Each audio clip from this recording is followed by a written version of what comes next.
Está no ar o Conversa Franca, desta quinta-feira, dia 3 de janeiro de 2019.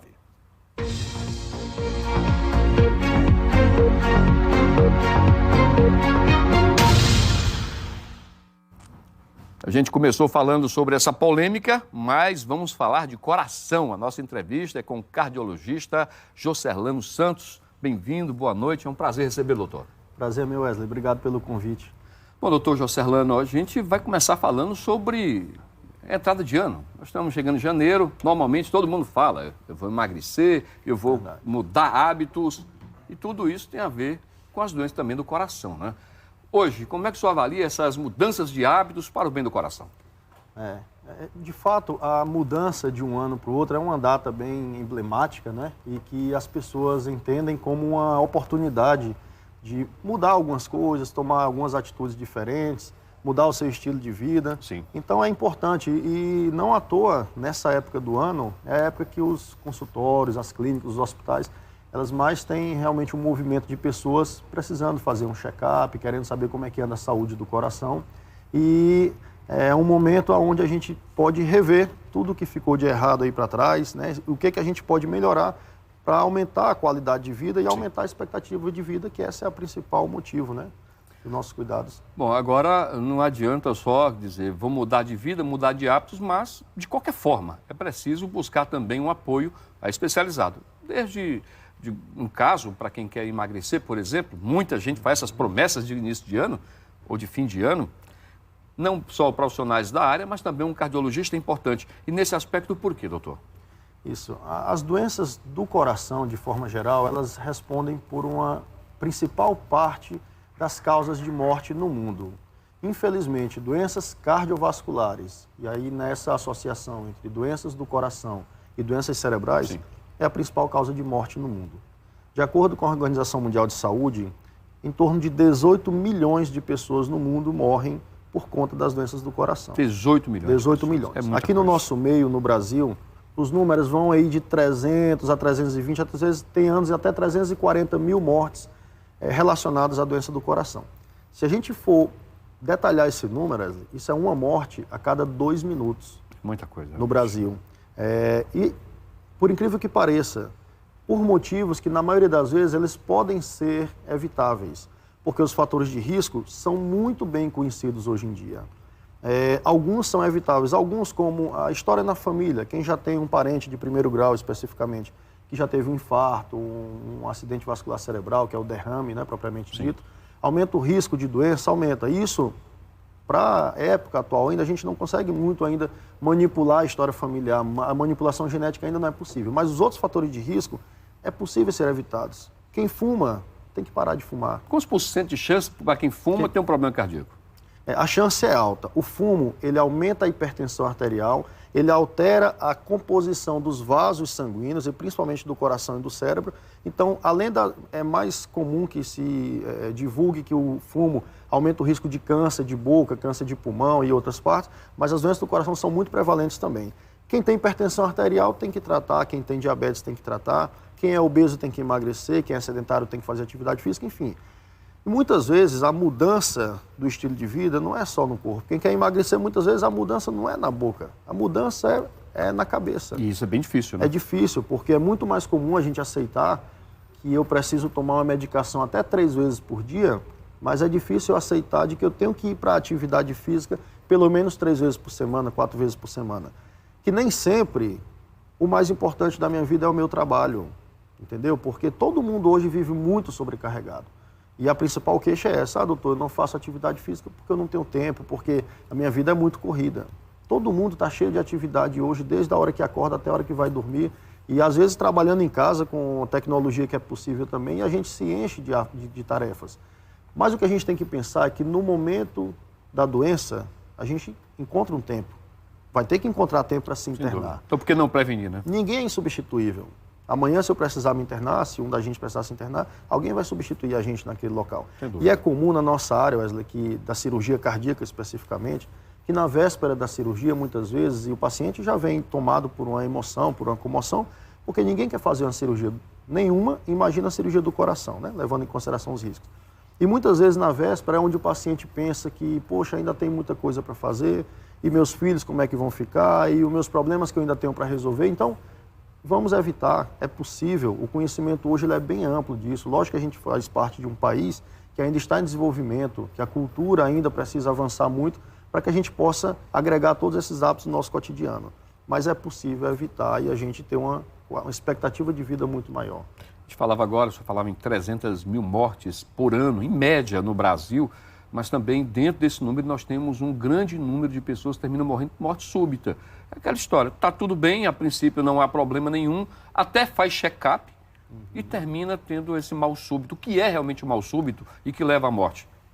A morte súbita, ela tem diversas causas, né? Ela pode ser desde um AVC, um derrame, e o cérebro é comprometido e não consegue funcionar bem, manter suas funções e vai ter uma queda de pressão Sim. e uma consequência para o coração. Pode ser um infarto agudo do miocárdio, que é uma das causas também mais comuns, porque nem sempre o infarto se manifesta com aquela dor típica no peito, aquele mal-estar, aquela sudorese. Às vezes, o infarto, ele pode vir silencioso, o paciente nem sabe que tem infarto, e num check-up depois ele descobre isso. Ou às vezes a primeira manifestação do infarto é a morte súbita. Quantas pessoas a gente não conhece que nunca sentiram nada e tiveram a morte dormindo ou alguma outra coisa assim. Outras causas de morte súbita, um aneurisma, que é uma dilatação de um vaso, por exemplo, uma dilatação na aorta abdominal, onde o paciente nem sabe, porque nem sempre também tem sintomas, aquilo rompe, sangra para dentro da cavidade abdominal e o paciente não tem tempo de chegar no hospital.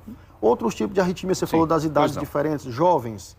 O coração ele é um órgão muito complexo e que trabalha de forma muito organizada, mas alguns distúrbios elétricos do coração podem levar a arritmias potencialmente fatais, que em jovens, jogadores de futebol, que às vezes... Por exemplo, a gente já viu muitos casos como esse, inclusive impressionante. Nesse número de 320 mil, só para a gente ampliar essa informação, que a gente falava de mortes que acontecem em decorrência de problemas cardíacos e também morte súbita, cerca de 3 mil são jovens, pessoas que estão, às vezes, em atividade, como um jogador de futebol que o senhor acabou de falar, por exemplo. Isso. A principal causa para jovens, para morte súbita, é diferente das causas de morte súbita no idoso.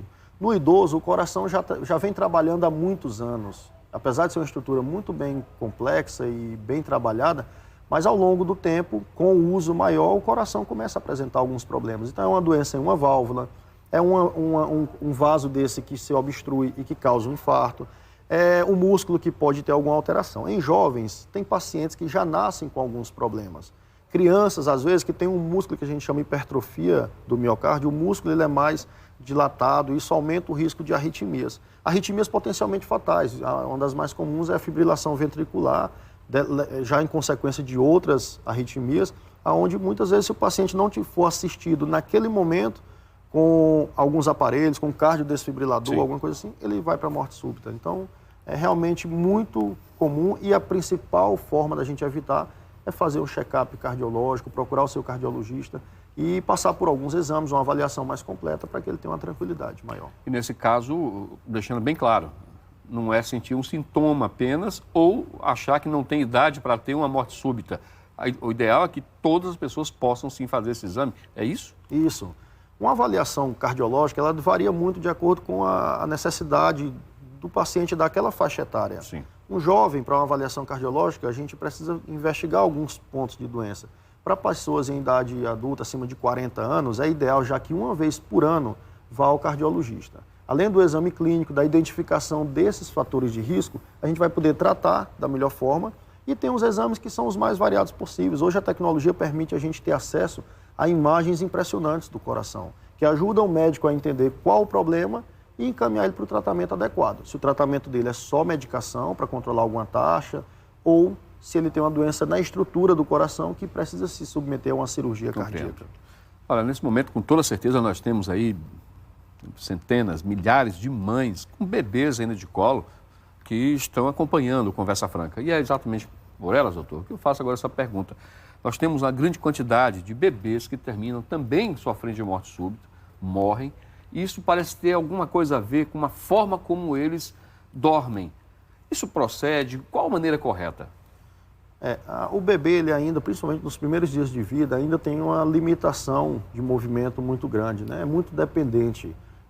A respiração, ela ela é em uma velocidade um pouquinho maior do que na idade adulta, certo. O coração ele bate um pouquinho mais acelerado, porque as necessidades, o metabolismo de um bebê é muito maior, o desenvolvimento nos primeiros dias, nos primeiros meses da vida é muito maior do que na idade mais avançada. Então, às vezes, a posição de dormir, se ele tiver um pouco mais de dificuldade para movimentar, um lençol um pouquinho mais que possa dificultar essa respiração, infelizmente ele tem pouca reserva para que ele possa sair daquela situação.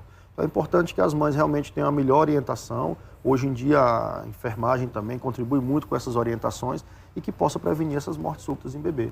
O senhor falava agora há pouco sobre essa grande tecnologia que se tem hoje para fazer exames e apontar o melhor caminho para um tratamento, até, no caso, a prevenção. Mas estes exames, eles estão acessíveis a todo mundo? Nós encontramos também no Sistema Único de Saúde? A maioria deles, Wesley, eles são disponíveis, inclusive, no Sistema Único de Saúde. Certo. A avaliação básica para que a gente possa ter conhecimento da saúde do coração e saúde do organismo como um todo, eles são disponíveis no Sistema Único de Saúde. Mas, infelizmente, há uma dificuldade para que todas as pessoas que precisam daquele tipo de serviço tenham acesso. Apesar deles estarem, alguns exames mais novos e que demandam uma tecnologia maior e o custo é maior, muitas vezes o Sistema de Saúde ainda não implementou na tabela deles esse tipo de exames. Mas os exames básicos estão disponíveis, mas infelizmente a gente, especificamente aqui no Piauí, a gente tem muita dificuldade com o serviço público para o setor de cardiologia. Muitas doenças que a gente não consegue tratar ainda. Tá certo. Olha, a gente vai fazer uma pausa rápida, certo? Já voltamos a falar com o Dr. Josserlano. Vamos falar agora de cirurgia. É a área específica que nós vamos trabalhar a partir de agora. Enfim, é bom você ficar bem atento porque isso pode ser também um indicador para que você busque um médico nesse momento. Aproveitar e mandar um abraço bem carinhoso para a dona Selma Figueiredo, que é minha esposa e que está sempre acompanhando e está aqui mandando um recado. Olha só a confusão que ela quer me arrumar. Doutor, o jornalista que está na sua frente não faz atividade física nenhuma, alimentação errada e fora de hora. Esposa, é por aí. Só que tem um detalhe, doutor, eu pego muito na vassoura, ajudo muito ela lá a limpar a casa, embora não seja a atividade mais correta para a gente contabilizar, né, para o coração. Aí tem a Conceição Souza dizendo, qual o nome desse médico? Josserlano Santos, cardiologista, certo? E também tem a Maria Helena, mandando um olá, muito obrigado a você, Maria Helena. Você que está nas redes sociais acompanhando a Conversa Franca, mande a sua pergunta, você pode deixar o seu recado que a gente vai passar aqui para o doutor Josserlano. E a gente fica agora com o informe. Daqui a pouco tem muito mais aqui para você. A Franca, voltamos com a entrevista com o doutor Josserlano Santos, cardiologista, especialista em cirurgias do coração. Antes eu vou fazer um registro. Ontem participou muita gente aqui na Conversa Franca e eu não tive como ler todos, mas fica aqui o registro. O Genilton Adens participou com a gente, o Antônio Pinto, Fernanda Maria, obrigado também ao André Luiz dos Santos, ao Zé Urbano, ao Jesse Gomes Costa, Georlinton Fidelis, a Fernanda Maria, Antônio Pinto, Maria José Araújo, o Jesse Gomes Costa, a dona Selma, como sempre, participando. Obrigado pela preferência. E aqui você sabe, pode participar mesmo. Mandou sua mensagem, a gente faz o registro aqui no seu Conversa Franca. E a gente volta a falar sobre o nosso coração. Precisamos tratá-lo muito bem, doutor Josserlano. E agora a gente fala sobre cirurgia. O senhor, formado aqui no Piauí, mas também foi para São Paulo, foi para o INCOR, se não me engano, não é isso? Isso. E fez também especialização em cirurgias, tanto nos Estados Unidos como na Alemanha. O que o senhor viu de lá e que hoje também o Piauí pode desfrutar? Wesley, hoje em dia, as doenças do coração, elas têm uma forma de tratamento cirúrgico muito seguras, né? A maioria das cirurgias do coração, ela tem em torno de 50 anos que, de forma rotineira, o mundo começou a fazer. Mas nos últimos 10 anos, de fato, houveram muitos avanços. Sim. Aquela cirurgia cardíaca tradicional, que ainda é a que é mais presente, que é aquele corte no meio do peito, hoje a gente tem alguns pacientes que se beneficiam de procedimentos que a gente chama de menos invasivos. Ao invés da incisão completa desse osso do peito, chamada externo, a gente pode fazer uma mini incisão embaixo da mama, ou às vezes até cirurgias através de um catéter. Uma válvula para alguns pacientes, que até bem pouco tempo atrás todos os pacientes precisavam abrir inteiro o peito, parar o coração para que aquela válvula fosse trocada. Hoje, às vezes, através de uma punção na virilha, é possível subir uma prótese que está ali mantida junta com um balão, e esse balão vai chegar na posição da válvula, abrir e o paciente está tratado. Essa evolução, ela começou lá na Alemanha. E os Estados Unidos também, por ser uma grande potência em tudo, né, inclusive na cirurgia cardíaca, abraçou muito rápido essa tecnologia. A gente teve a oportunidade de fazer treinamentos lá e que o nosso interesse sempre foi voltar para o Piauí. Eu sou daqui de Teresina, queria ficar perto da minha família, dos meus amigos e poder oferecer um bom tratamento também para a nossa população. E com a ajuda das instituições que a gente trabalha, foi possível a gente avançar com a cirurgia cardíaca e trazer o que há de mais moderno realmente na Europa, nos Estados Unidos. Hoje aqui também é possível ser feito. Bom, evidentemente que quando se fala de cirurgia do coração é algo que apavora, tenho certeza. Eu já passei por um momento, não precisei de cirurgia, mas precisei fazer um exame que também me deixou muito apavorado. Quando você fala em fazer exatamente essa incisão, você faz aqui ou no braço, pode ir pelo braço, cateterismo, ou vai também pela virilha. Isso assusta muito, certo? Mas graças a Deus era só um problema de um pico de pressão por erro meu. É aquela velha história, a gente termina às vezes provocando um problema de saúde. É preciso realmente que o médico ele tenha essa condição de sensibilizar o paciente, tranquilizar para um procedimento qualquer que vá chegar ao coração. Sem dúvida, Wesley. Eu costumo comentar com os pacientes e os familiares. Aliás, quanto mais familiares tiverem no momento da indicação da cirurgia, Sim. eu acho que mais cômodo fica. O momento da cirurgia, da indicação da cirurgia, eu comento com eles que para mim começa no consultório. Aquele momento que a gente explica o motivo da doença e que o paciente vai precisar, inclusive psicologicamente, se preparar para o dia da cirurgia, isso faz diferença fundamental na recuperação dele. Então é função do médico, lógico que hoje a gente trabalha com uma equipe, além dos cirurgiões propriamente dito, tem os cardiologistas clínicos, equipe de fisioterapia, de enfermagem, de psicologia, nutrição, enfim, uma equipe multiprofissional que vai cuidar com o objetivo principal de devolver a saúde para aquele paciente. E o objetivo desse time inteiro é que aquele paciente volte o mais rápido possível para a sua família, para o seu trabalho, para a sua convivência diária. Então, é importante que a gente mantenha essa segurança, porque risco qualquer procedimento tem. O médico nunca vai poder chegar para um paciente, para um familiar e falar, olha, fique tranquilo que esse procedimento tem 100% de sucesso. Não tem, porque não depende. O procedimento vai ser feito, mas depende da reação de cada organismo, de como ele vai se adaptar a essa saída da cirurgia. Risco, a gente tem que pensar que nós temos dois caminhos. Fazer esse exame que você fez, fazer o cateterismo, passar às vezes por uma cirurgia ou não fazer nada disso. Nós só temos esses dois caminhos. A cirurgia tem risco? Tem risco. E não fazer a cirurgia e ficar com a doença tem risco? Tem risco e muitas vezes o risco é muito maior. Então isso é uma bomba relógio. O que a gente faz é tentar fazer o risco menor. A cirurgia hoje ela é muito mais segura e promove uma maior expectativa de vida e qualidade de vida. Porque quem opera hoje do coração praticamente tem vida normal, atividade física, a vida familiar, a vida social, absolutamente normal. Lógico que com os cuidados, fazendo acompanhamento, tomando as medicações e o acompanhamento clínico pós-operatório. Falando em acompanhamento, pela informação que o senhor traz sobre essas técnicas menos invasivas de uma cirurgia cardíaca, uma recuperação termina sendo bem menor tempo e a possibilidade de levar uma vida normal é cada vez maior também. Perfeito, Wesley. Essa é a grande vantagem. A cirurgia minimamente invasiva, ela não é só para que tenha um corte menor do que o outro. É que o procedimento seja mais rápido, é que o tempo de internação na UTI, o tempo de internação no apartamento seja mais rápido, o paciente esteja menos exposto ao ambiente também hospitalar, Sim. Ele tem menos dor pós-operatória e ele tem um retorno mais precoce às suas atividades. Tem paciente que com a cirurgia tradicional precisa de 20, 30 dias para se recuperar para voltar para a sua atividade.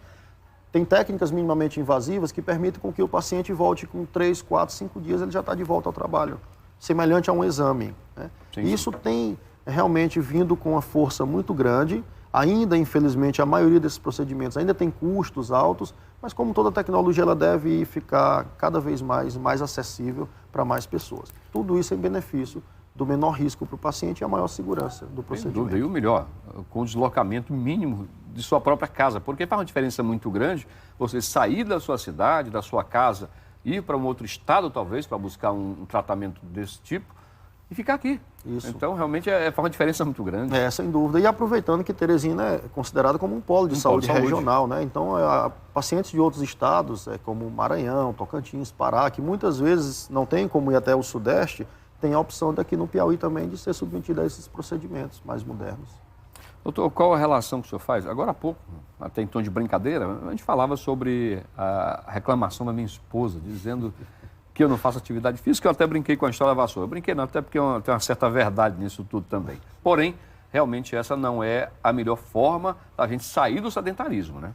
Não é. E isso é comum. Essa sua desculpa aí que você está dando para sua esposa, esses pacientes falam muito, porque a gente pergunta, às vezes está o casal no consultório, Sim. o senhor está fazendo atividade física?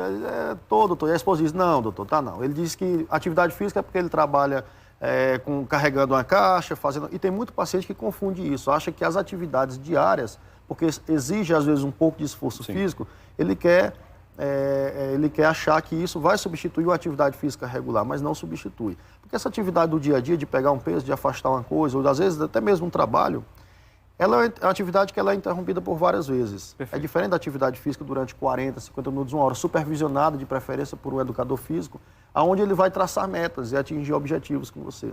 Isso é o que vai fazer diferença na qualidade de vida e aumentar a sobrevida, aumentar a expectativa de vida. Só que tem um ditado popular, minha avó dizia muito, meu filho, tudo demais na vida é veneno.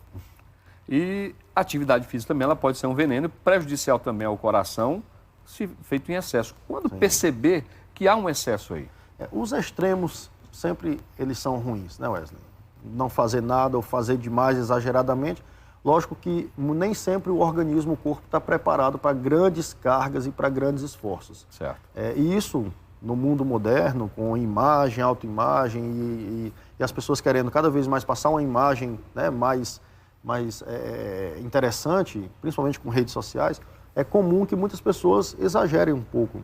Sem dúvida nenhuma que a atividade física supervisionada e respeitando os limites do organismo, isso tanto para a atividade física como para a alimentação.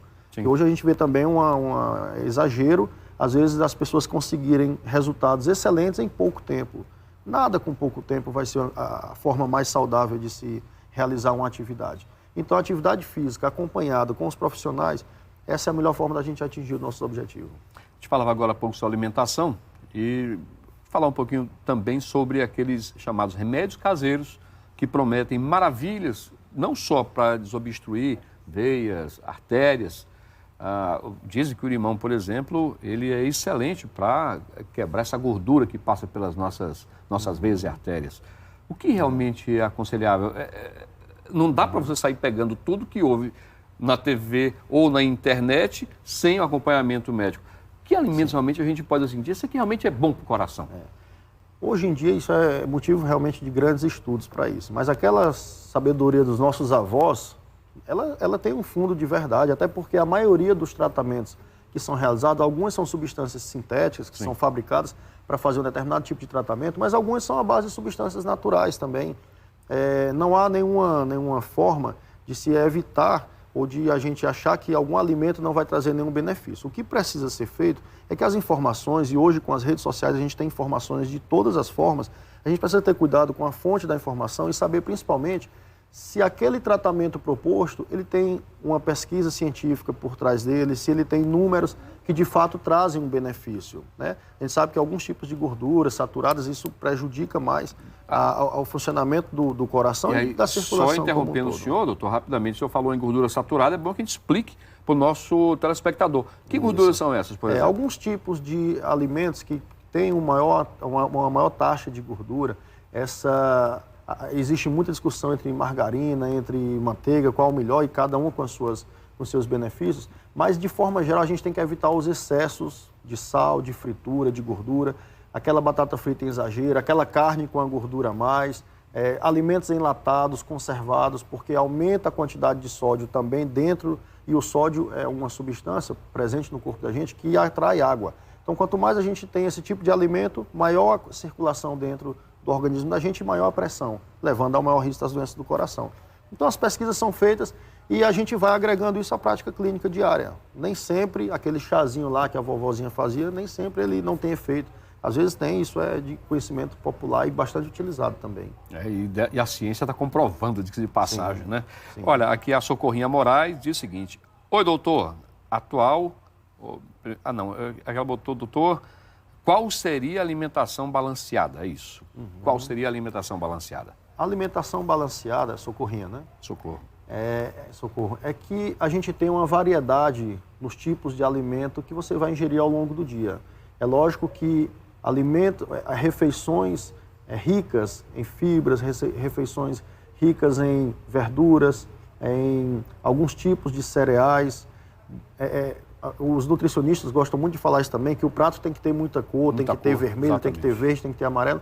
Essa é a alimentação balanceada, diferente de algumas culturas, principalmente no nosso meio, onde a melhor alimentação é aquela que tem arroz, feijão, carne em excesso e macarrão em excesso. As massas, aliás, o macarrão e o arroz, principalmente, aumentam o risco de triglicerídeos, que é um tipo de gordura presente no nosso organismo, fundamental para algumas funções, mas que em excesso também, provocado por essas massas, sim, aumenta também o risco de doença do coração. É realmente uma dica valiosa. Essa dica também é para você. Agora há pouco a gente falava, aqui quando estava acompanhando o informe, sobre algumas esposas que acompanham os maridos também no consultório. E quando é o seguinte, eu posso beber, doutor? Ela fica dizendo não, não, não, não. Mas qual é realmente o grau de influência do álcool? Quer seja uma cerveja, quer seja o vinho, o uísque, qual o grau de influência nos problemas do coração? Sim. Voltamos a comentar então sobre os extremos. O extremo é que é ruim. O álcool em excesso, ele leva a uma doença no músculo do coração o músculo do coração é chamado de miocárdio. Certo. Então a miocardiopatia alcoólica relacionada ao consumo excessivo de álcool e derivados faz com que o coração possa perder a força da contração. O coração é um músculo muito especializado e essa força de contração ela pode se perder ao longo do tempo e o coração pode aumentar de tamanho. Aumentando de tamanho, ele perde essa contração e é o que a gente chama de insuficiência cardíaca, que é motivo de internações em grandes números por todo o mundo. Então, o álcool também é excesso. Lógico que a maioria das medicações, elas podem ser, o paciente pode fazer uso social. Sim. Um fim de semana, um aniversário, não pode ter os exageros. Não pode ficar um dia inteiro, uma noite inteira exagerando, porque ao longo do tempo o coração vai sofrendo e aumenta o risco de dilatação do coração e morte súbita. Tá certo. Doutor Josserlano, muito prazer. Obrigado aqui pela sua participação. Quero crer que foi enriquecedora. Não só para mim, evidentemente, mas para o nosso telespectador que participou e obteve com o senhor as melhores informações. Obrigado a você também que esteve conosco, participando aqui pelas redes sociais, deixando sua pergunta ou só dando o seu alô. Grande abraço, doutor. Eu que agradeço, Wesley, e parabenizo também a Antena 10 por esse espaço aqui para que a gente possa levar para a população essas informações. Muito obrigado. Tá certo. Obrigado ao senhor também mais uma vez. E amanhã estaremos de volta com o seu Conversa Franca.